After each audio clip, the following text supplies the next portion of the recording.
সে অনেক দিন আগের কথা।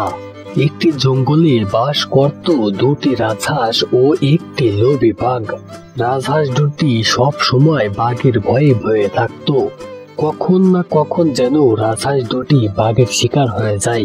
একদিন সকালে হাসি হাসাকে বলে, ওগো শুনছো, তোমার পায়ের ব্যথা কি কমলো গো? না রে হাসি, আমার পায়ের ব্যথা তো এখনো কমলো না, মনে হচ্ছে আরো তীব্র হচ্ছে ব্যথা।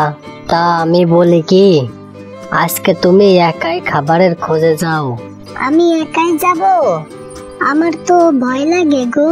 আমি কি করব হাসি, আমার তো পায়ে ব্যথা, আমি তো হাঁটতে পারতেছি না। আচ্ছা, তুমি যেহেতু অসুস্থ, আর কি বা করার আছে, আমি গিয়ে দেখি কোনো খাবার পাই কিনা। শোনো হাসি, তুমি সব সময় চোখ কান খোলা রাখবে, কিন্তু ওদিকে আবার দুষ্টু বাঘ আছে, সাবধানে যেও। আচ্ছা, আমি তাহলে আসি।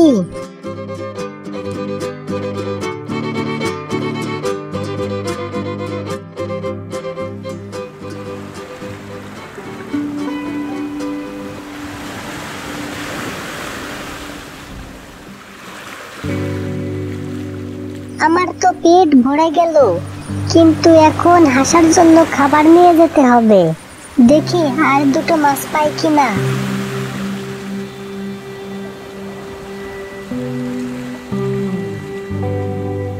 হাসি হাসার জন্য মাছ নিয়ে বাসায় ফিরতেছিল। কিছু দূর এগোতে দুষ্টু বাঘের সাথে দেখা হয়ে যায়। আরে হাসি নাকি? হ্যাঁ বাঘ মামা। তা তোমার স্বামী কই? ওকে তো দেখতেছি না। ও কি তোমার সাথে আজকে আসে নাই? মামা, সে তো আজকে আসে নাই। তার পায়ে গতকাল প্রচুর ব্যথা পেয়েছে, তাই সে আজকে বাসায় বিশ্রাম করতেছে।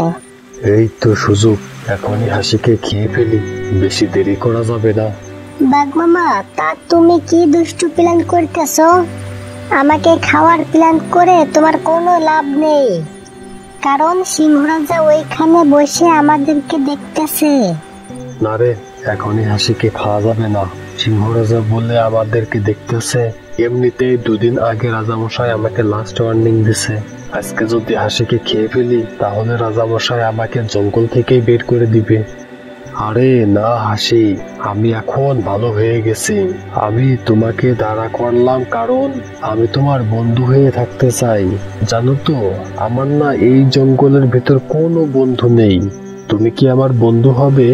না বাঘ মামা, আমি তোমার বন্ধু হতে পারবো না, কারণ তুমি অনেক দুষ্টু। তুমি কিছুদিন আগে টুনি পাখির সাথে বন্ধুত্ব করে টুনিকে খেয়ে ফেলেছো।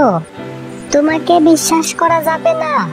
আরে হাসি, তোমাকে আমি তো বললামই আমি আগের থেকে ভালো হয়ে গেছি। তা তুমি আমার কথা বিশ্বাস করলে না তো? তাহলে কি বা করার আছে? তাহলে তোমাকে কি তোমার বাসায় এগিয়ে দিয়ে আসবো? না মামা, তোমাকে অনেক ধন্যবাদ, আমি একাই যেতে পারবো। আচ্ছা হাসি, সাবধানে যেও।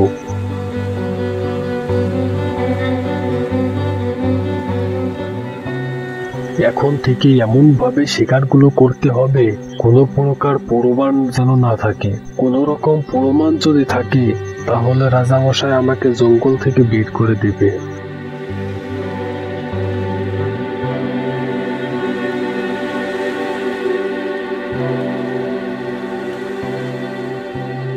এই দেখো, তোমার জন্য দুটি মাছ নিয়ে এসেছি।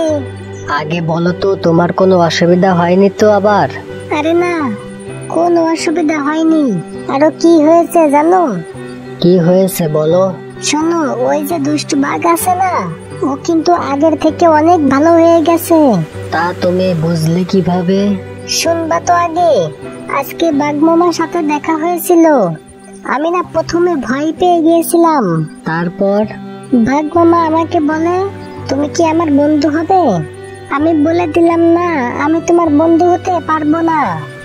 জানো তো, বাঘ মামা এই কথা শোনার পরে একটু রাগ করে নেই, বরং আমাকে বাসায় এগিয়ে দিতে চাইছিল। আমি তো অবাক হয়ে গেলাম, এমন কথা কি দুষ্টু বাঘ বলে? তাহলে বুঝলে বাঘ মামা এখন আর আগের মতো হিংস্র নেই। আমি তো এর মধ্যে অন্য কোনো গন্ধ পাচ্ছি। তুমি তো গন্ধ পাইবেই, এ তো আর নতুন নয়।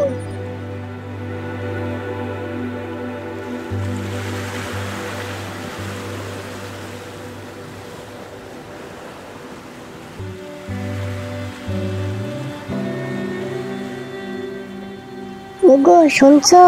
হ্যাঁ বলো। পায়ের ব্যথা কি এখনো কমে নাই?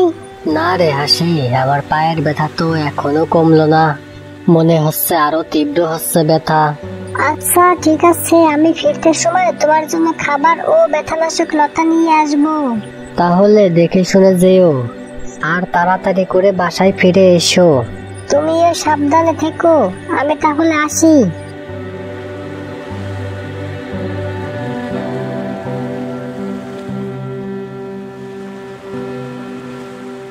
আমার বাঘ মামার বিষয়টা তো বেশি সুবিধাজনক মনে হচ্ছে না, আমার কষ্ট হলেও হাসির পিছে পিছে যাওয়া উচিত।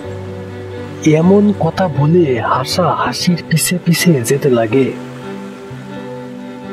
কিছু দূর যেতেই হাসির সাথে দুষ্টু বাঘের দেখা হয়ে যায়, আর বলে, আরে হাসি যে, তা তুমি কোথায় যাচ্ছ?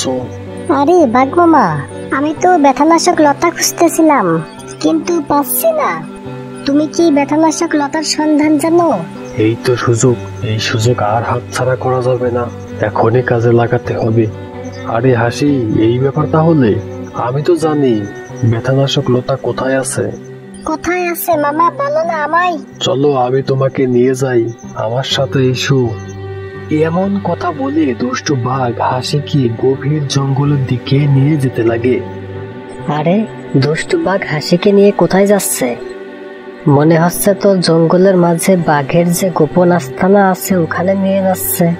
বেশি দেরি করা যাবে না, তাড়াতাড়ি করে সিংহ রাজাকে ব্যাপারটা জানাতে হবে, আর দেরি করা যাবে না। হাসা দুষ্টু বাঘের চালাকি সব বুঝে যায়, আর তখনই সিংহ রাজা রাস্তাটায় যেতে লাগে এবং রাজা মশাইয়ের কাছে এসে বলে, রাজামশাই, রাজামশাই, আমার সর্বনাশ হয়ে যাচ্ছে। কি হয়েছে আশা তোমার? বলো আমায়, কার এত সাহস যে আমার রাজ্য থেকে আমার প্রজার সর্বনাশ করে? তাড়াতাড়ি করে বলো তুমি আমায়। রাজামশাই, দুষ্টু বাঘ আমার স্ত্রীকে ভুলভাল বুঝিয়ে তার গোপন আস্তানায় নিয়ে যাচ্ছে। রাজামশাই, আমার স্ত্রীকে বাঁচান। ও এই ব্যাপার তাহলে, আমার সাথে চলো।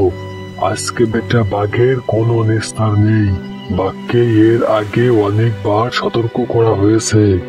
এমন কথা বলে সিংহ রাজা হাঁসকে নিয়ে বাঘের আস্তানার দিকে যাওয়ার জন্য রওনা দেয়।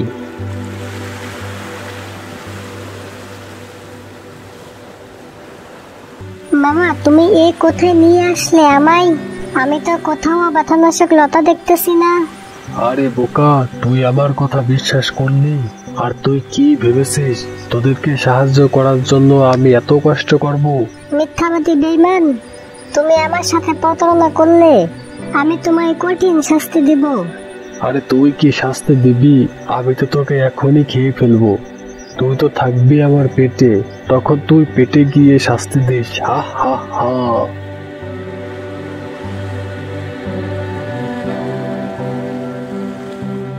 রাজামশাই, আপনি এখানে?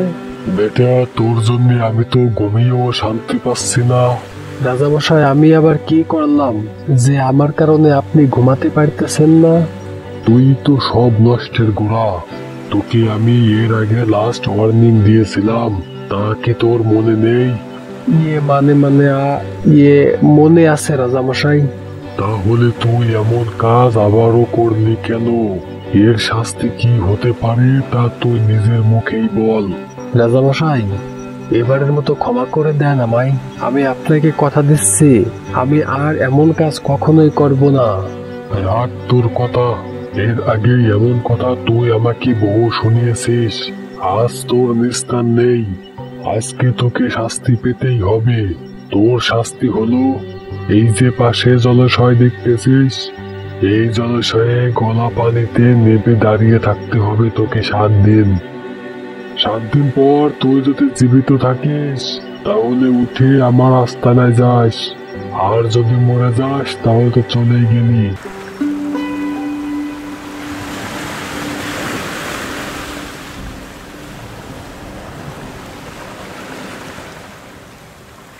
এই যে বন্ধুরা, এতক্ষণ যে ভিডিওটা দেখলে তা এই গল্প থেকে কি শিখলে? এই গল্প থেকে শিক্ষা গেল, লোভে পাপ, পাপে মৃত্যু নিশ্চিত। বন্ধুরা, এরকম আরো নিত্য নতুন কার্টুন গল্প পেতে আমাদের চ্যানেলটা এখনই সাবস্ক্রাইব করো।